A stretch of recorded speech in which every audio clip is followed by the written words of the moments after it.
आदाब इस्तकबाल है। मैं हूं आपके साथ अबू हुरैरा। मजलिस इत्तेहादुल मुस्लिमीन के सरबराह असदुद्दीन ओवैसी के बारे में ये बात बीजेपी के अलावा सभी बीजेपी मुखालिफिन सियासी पार्टियां कहती थी कि उनकी वजह से बीजेपी को फायदा होता है, या दूसरे अल्फाज में कहिए कि वो बीजेपी की मदद करते हैं। लेकिन अब ये बात खुद बीजेपी के सीनियर लीडर और रुकन पार्लियामेंट साक्षी महाराज ने कही है कि ओवैसी ने बीजेपी की बिहार में मदद की है और अब वो उत्तर प्रदेश और मगरबी बंगाल में भी बीजेपी की मदद करेंगे।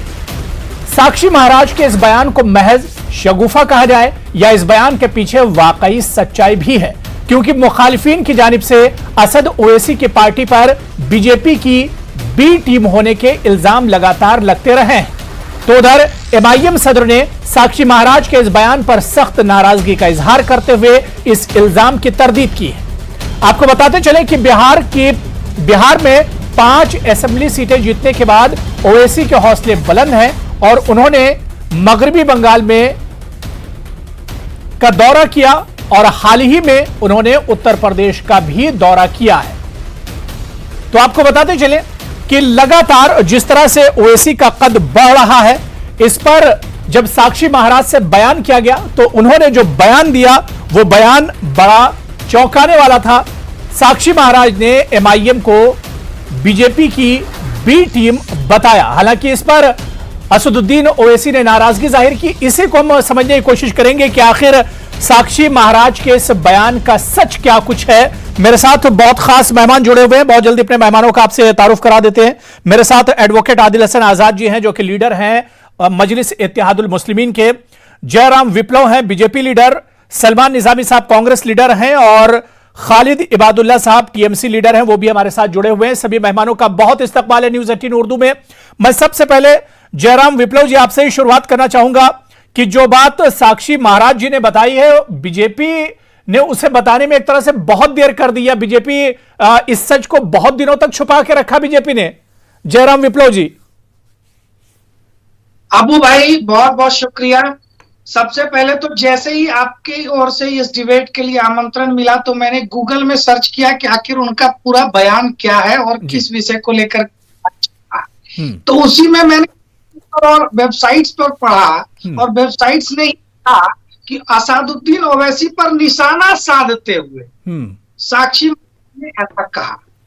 तो एक राजनीति में भी व्यंग का, राजनीति में भी हल्की फुल्की बातों का अपना स्थान होता है। तो जो लगातार हम विरोधी इस बात को कहते थे तो उसी पर चुटकी लेते हुए साक्षी महाराज ने ऐसी बात कही, तो इसमें बहुत ज्यादा हैरान परेशान होने की बात है नहीं। और असदुद्दीन ओवैसी और उनकी पार्टी का जो इतिहास रहा है वो करीब 80 पुरानी पार्टी वो भी है। पहले वो एमआईएम AIMIM हो गई, ऑल इंडिया उन्होंने लगा लिया, लेकिन काम लगातार एंटी इंडिया करते रहे।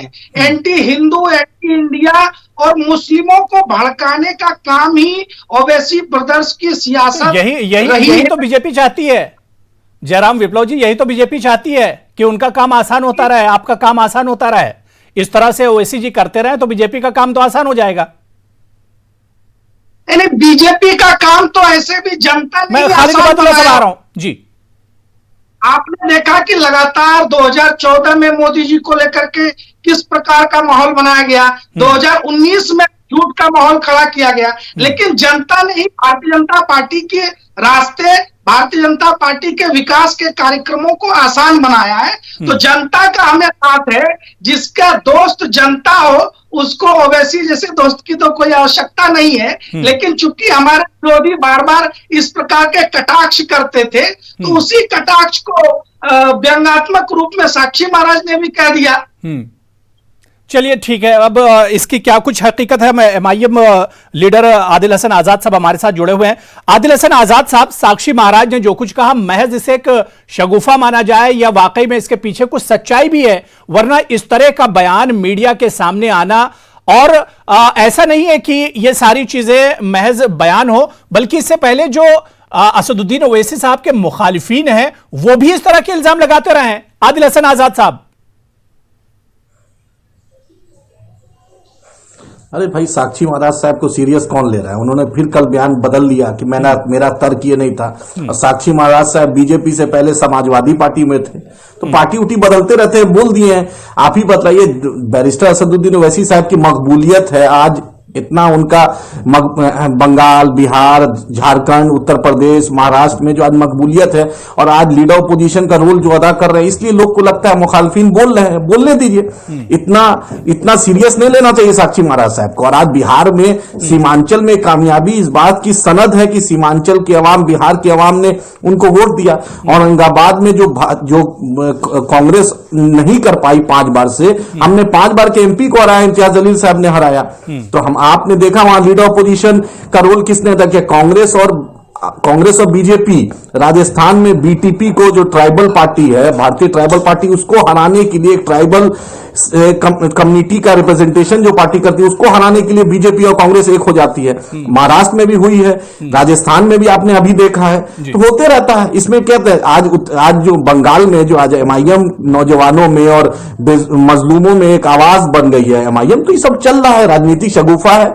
इतना इस बात को सीरियस नहीं लेना चाहिए, और साक्षी महाराज जी को सीरियस नहीं लेना चाहिए। कल वो किस पार्टी में चले जाएंगे इसका भी गारंटी नहीं, क्योंकि उनका इतिहास कोई भाजपा ही नहीं रहा है। उन सत्ता अपने मिजाज से वो बदलते रहते हैं, आप उनके बारे में अच्छे से जानते हैं। चलिए, ठीक है, इस पर और बात करेंगे। मैं जल्दी से खालिद इबादुल्ला और सलमान निजामी साहब को भी डिबेट में जोड़ लेता हूं।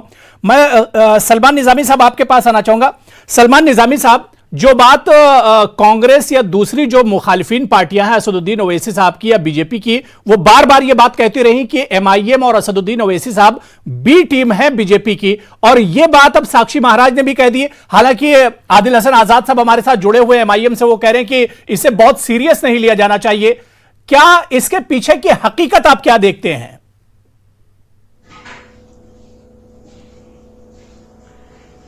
देखिए, साक्षी महाराज एक मेंबर ऑफ पार्लियामेंट है और बहुत नाम उनका है भाजपा में।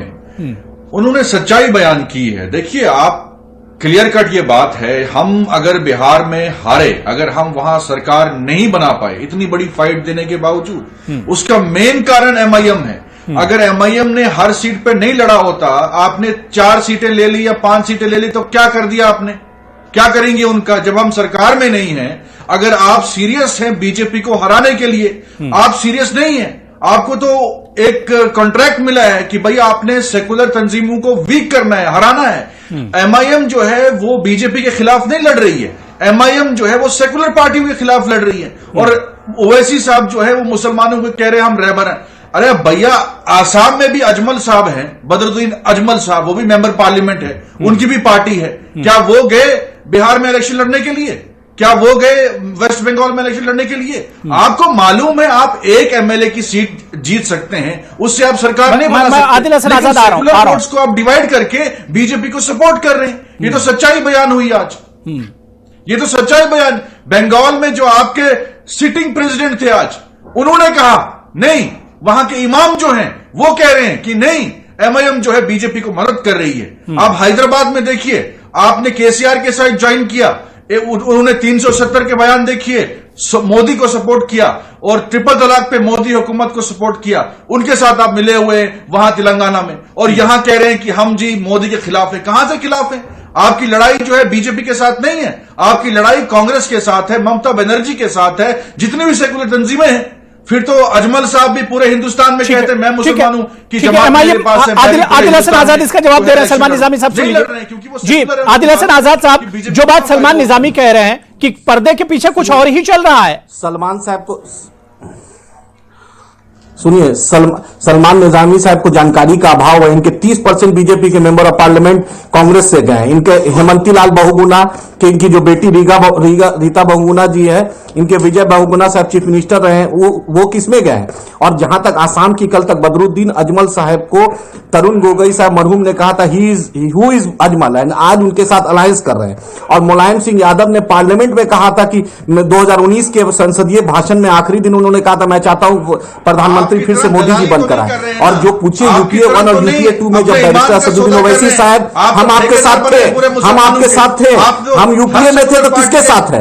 आप ईमान का सर्टिफिकेट दीजिएगा, कांग्रेस पार्टी सर्टिफिकेट देगी, कांग्रेस पार्टी जिसने बाबरी मस्जिद की शहादत में, बाबरी मस्जिद की शहादत में सबसे ज्यादा जिसने ताला लगवाया बाबरी मस्जिद में, जिसने बाबरी मस्जिद की जाके पता कीजिए। सुनिए सलमान हुरारा साहब, हुरारा साहब, बिल्कुल नहीं, अयोध्या ठीक है सलमान निजामी साहब सुन लीजिए, सलमान निजामी साहब सुन लीजिए, आदिल हसन आजाद को सुन लीजिए, उसके बाद मैं आ रहा हूं आपके पास। जी सुनिए बोलिए, उनको बोलिए सुनने, ये कश्मीर ये सुनिए हुरारा साहब जी कंटिन्यू सुनिए। अखलाक के घर में अगर हिंदुस्तान में सबसे पहला कोई लीडर गया, उसका नाम बैरिस्टर असदुद्दीन ओवैसी साहब है। तबरेज अंसारी साहब का झारखंड में जो लिंचिंग हुआ, उसमें अगर लीगल हेल्प करा, उसका नाम बैरिस्टर असदुद्दीन ओवैसी साहब है। आप पता करिए दिल्ली दंगे में जो दवाइयां भेजी, अगर सबसे दंगा में जाके पता करो सलमान भाई कि किसने, सलमान ने किसने किया, किसने मदद किया। इन बीच में बोल रहा है यार, अपने आप को बैरिस्टर समझते हैं। चलिए ठीक है, बीच में बोल रहा है, ठीक है मैं दोबारा से आ रहा हूं, बात हो गई सलमान निजामी साहब बात हो गई। मैं आदिल हसन आजाद साहब दोबारा से आ रहा हूं, मैं खालिद इबादुल्लाह साहब को भी जोड़ लेता हूं, बहुत देर से वेट कर रहे हैं। खालिद इबादुल्लाह साहब, बिहार में चुनाव के बाद से असदुद्दीन ओवैसी साहब का दौरा मगरबी बंगाल भी हुआ और उसके बाद यूपी भी गए। क्या आपको यह लगता है जो बयान साक्षी महाराज ने दिया है, क्या इस बयान को देखते हुए यह लग रहा है कि असदुद्दीन ओवैसी साहब जो दौरे कर रहे हैं हिंदुस्तान भर के, चाहे बंगाल का दौरा हो, चाहे यूपी का दौरा हो, या जिस तरह से गुजरात में भी एमआईएम दस्तक दे रही, क्या ये दौरे बीजेपी के इशारे पर हो रहे हैं?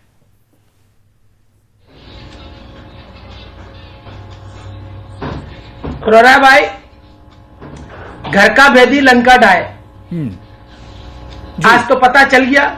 जो हम लोग चिल्ला चिल्ला कर कहते थे कि आरएसएस एक कम्युनल फोर्स है और उसके साथ साथ बीजेपी के साथ देने वाले को हम लोग कम्युनल फोर्स कहते थे, कम्युनल पार्टी कहते थे।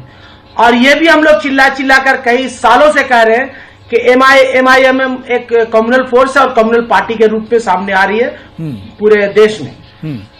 जो साक्षी महाराज जिसके लिए दुआ करते हैं और अल्लाह के नाम लेके, खुदा के नाम लेके वो दुआ करते हैं कि एमआईएम के जो बैरिस्टर असदुद्दीन ओवैसी साहब को अल्लाह उनको सेहतयाब रखे, अच्छा रखे। तो साथ ये समझ में आ रहा है, साथ होना ठीक है, लेकिन साथ का ये जो मामला अब एकदम क्लियर हो जा रहा है कि ये आपस में मिले हुए हैं और ये आपस में मिलकर आज ये पूरे हिंदुस्तान की छवि खराब करना चाहते हैं। खुराना साहब, ये लोग बैठ के अभी दो स्पोक्स पर्सन थे, ये कह रहे थे चिल्ला चिल्ला कर, मैं उनको इतना जरूर गुजारिश करूंगा कि आप लोग सियासत के मैदान में धर्म को मत लाइए और नबी और अल्लाह को इसमें मत लाइए, धर्म को मत लाइए, तो ज्यादा बेहतर होगा। आप राजनीति भी करेंगे और धर्म को भी लाएंगे, ये कहीं ना कहीं मुझे नहीं लगता है कि यह हजम हो रही है बात रही। आप ये पूरे हिंदुस्तान में झारखंड, उत्तर प्रदेश, महाराष्ट्र, बिहार, उसके बाद अब बंगाल में आने की कोशिश कर रहे हैं। तो अच्छा ही हुआ कि जब मैंने कहा कि घर का भेदी लंका ढा दिया, तो अब हम लोग को जरूरत नहीं पड़ रही है कि ये लोग कौन है, ये कहां से आए, कैसे आ रहे हैं। अब बंगाल में जब आएंगे तो बंगाल की जनता ये दिखा देगी, जो भारतीय जनता पार्टी को सपोर्ट करके भारतीय जनता पार्टी को सामने लाकर नरेंद्र मोदी, अमित शाह के क़यादत पे वो चाहते हैं कि हम हिंदुस्तान को आगे बढ़ाएं भारतीय जनता पार्टी के थ्रू से।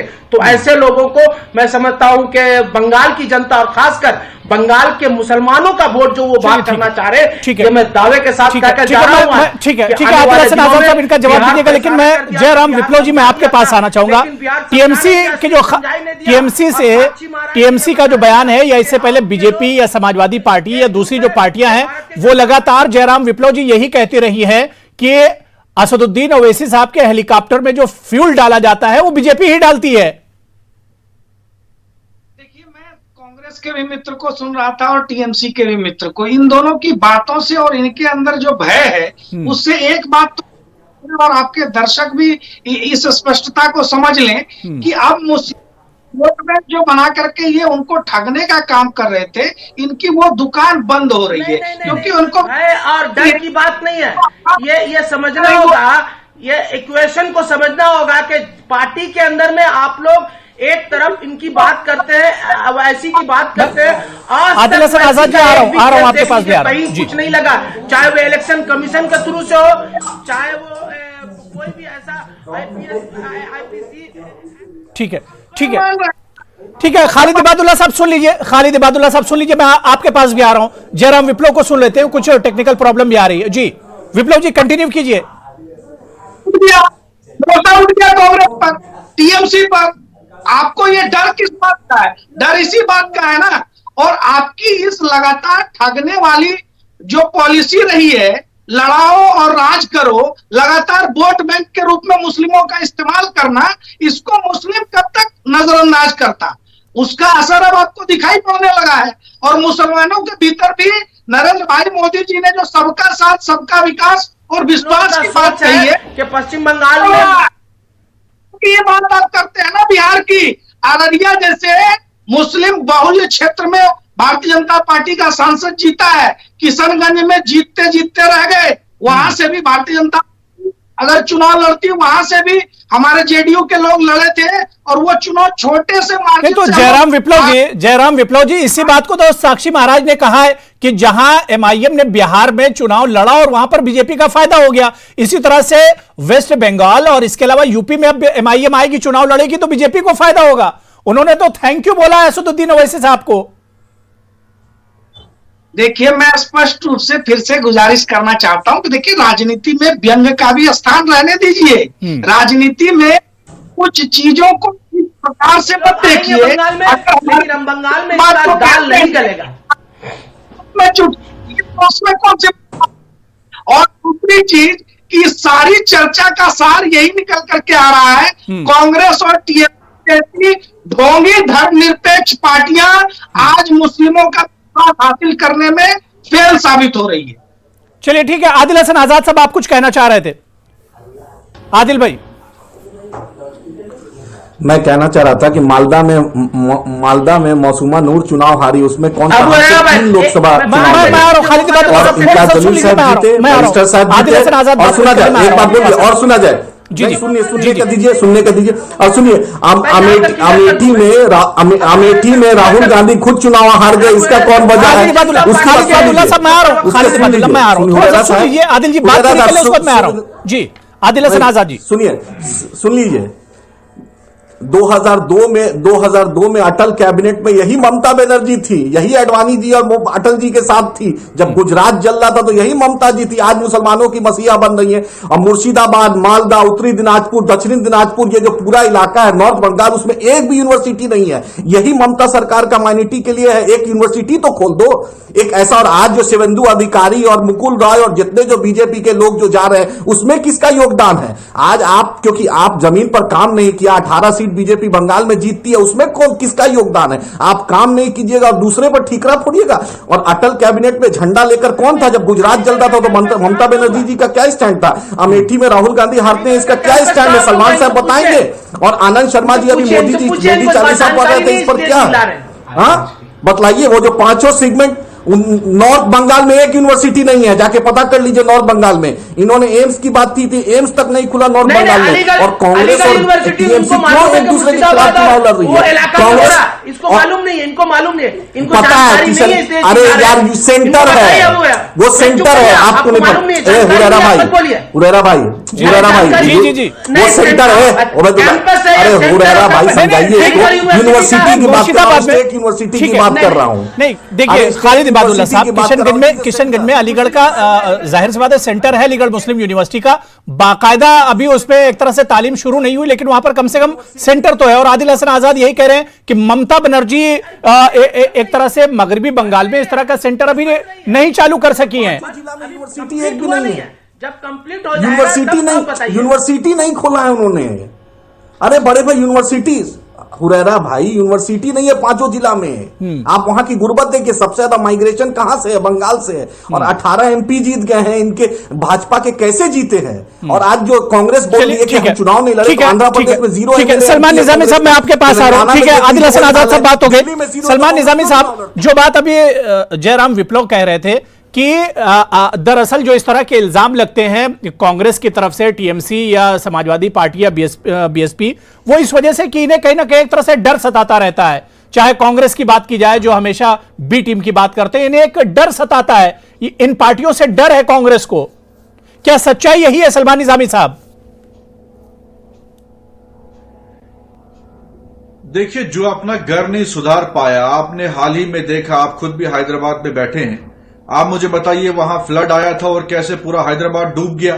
किसकी कॉन्स्टिट्यूंसी थी? वो ओवैसी साहब की। जो लेन तक नहीं बना पाए, अपनी गलियां तक नहीं बना सुधार पाए, वो क्या देश को सुधारेंगे? क्या वेस्ट बंगाल को सुधारेंगे या बिहार को सुधारेंगे? दूसरी बात यह है कि सेकुलरिज्म और कम्युनलिज्म का डिफरेंस मैं आपको बताता हूं। आप अगर सेकुलर अपने आप को मानते हैं तो आप पहले इनके स्पीचेस देखिए, बयान देखिए, कभी गाली गलौज और बीजेपी और जहां जहां बीजेपी ने लगा, मैं खुद कंपेनिंग में, आपने देखा पिछले साल मैं बिहार में था और किशनगंज में हम जीते, वहां जावेद भाई इलेक्ट हुए। मैंने वहां देखा एमआईएम किस तरीके से हर कांग्रेस के को वोट बैंक को काटना चाहती थी। उसने ये नहीं देखा कि बीजेपी कहां है, उसने देखा कि सेकुलर वोट कहां है। मैं उसका गवाह हूं। आप मुझे बताइए, दिल्ली के दंगे हुए, कितनी बार ओवैसी साहब वहां गए, कितने मुसलमानों की ठीक है, आदिल हसन आजाद साहब बनाए वहां, आदिल हसन आजाद साहब, सलमान निजामी बार बार यही कह रहे हैं कि ओवैसी की सियासत से बीजेपी को फायदा होता है। ओवैसी साहब नहीं पहुंचा वहां, सलमान निजामी पहुंचा उन लोगों की मदद करने। अरे भाई, अरे सुनिए, सलमान साहब को बोलिए कि यूपीए में हम थे और मेडिकल रिलीफ ओवैसी साहब ने भेजा। राहुल गांधी क्यों नहीं गए? प्रियंका गांधी क्यों नहीं गए? और बिहार में हम सुनिए अबुरेरा भाई, हम सिर्फ बिहार में 18 सीट लड़े हैं और 5 सीट पे बीजेपी हरा है। बीजेपी का सुनिए हुरैरा साहब, 5 सीट बीजेपी को हराए हैं। वहां भी हुरैरा साहब बोलने दिया जाए। सलमान निजामी साहब सुन लीजिए, सलमान निजामी साहब सुन लीजिए, आदिल हसन आजाद बता रहे हैं कि बिहार में 5 सीटें एमआईएम ने बीजेपी को हराई हैं। आदिल हसन आजाद, बीजेपी को हराई है हमने, और किसी को नहीं। हमने 5 सीट बीजेपी को हराया है। 70 सीट पे सिर्फ 19 सीट जीते, हम 18 सीट लड़े। और अगर ये नहीं होते तो हम सरकार में, तो आपका रैयत है क्या? आपकी हम रैयत है क्या? यही 7 सीटों का कैसे सरकार में होते? आप 70 में 19 सीट जीते हैं, 70 में 19 जीते हैं, 70 में 19 सीट सिर्फ जीते हैं। ये इनको जानकारी नहीं है। 40 में एक एमपी है बिहार में। कैसे ईडी हम पे लगती है, इनकम टैक्स अरे भाई जाइए ना, तो आप, लेकिन अरे भाई नहीं लगता। बीजेपी क्यों नहीं छेड़ती उनको? क्योंकि वो उनके भाई हैं, वो मिले हुए उनके साथ। बोफोर्स आप करते हैं, 2G घोटाला आप करते हैं, ईडी मनी लो, पी चिदम्बरम साहब जेल जाते हैं, तो करेगा लोग आपका, तो फिर आपके हर चीफ मिनिस्टर पर। ठीक है, मैं जयराम विप्लव आपके पास आ रहा हूं, लेकिन उससे पहले खालिद इबादुल्ला साहब 30 सेकंड में सिर्फ आपको दे रहा हूं। खालिद इबादुल्ला साहब, जिस तरह से असदुद्दीन ओवैसी ने मगरबी बंगाल का दौरा किया है, क्या वाकई में ममता बनर्जी भी अब ओवैसी की सियासत से डर रही हैं?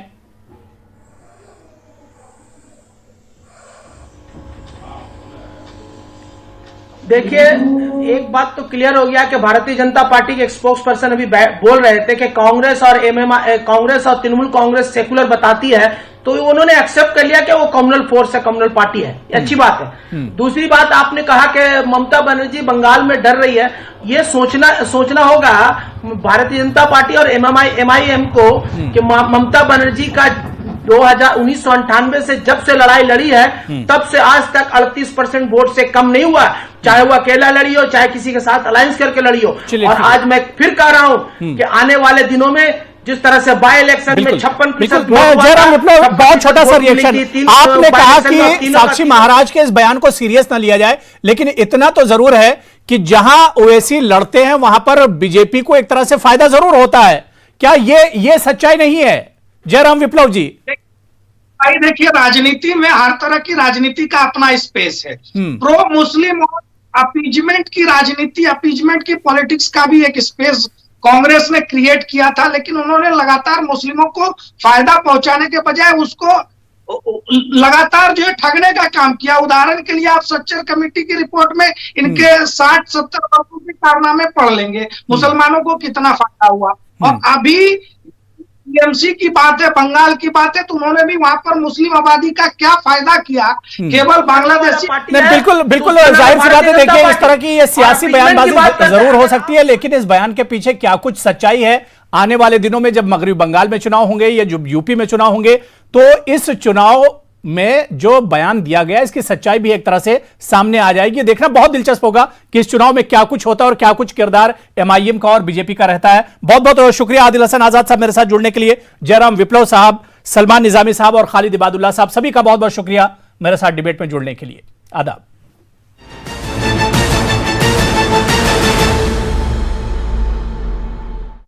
I'm Meghali Malvika Swai. I'm 14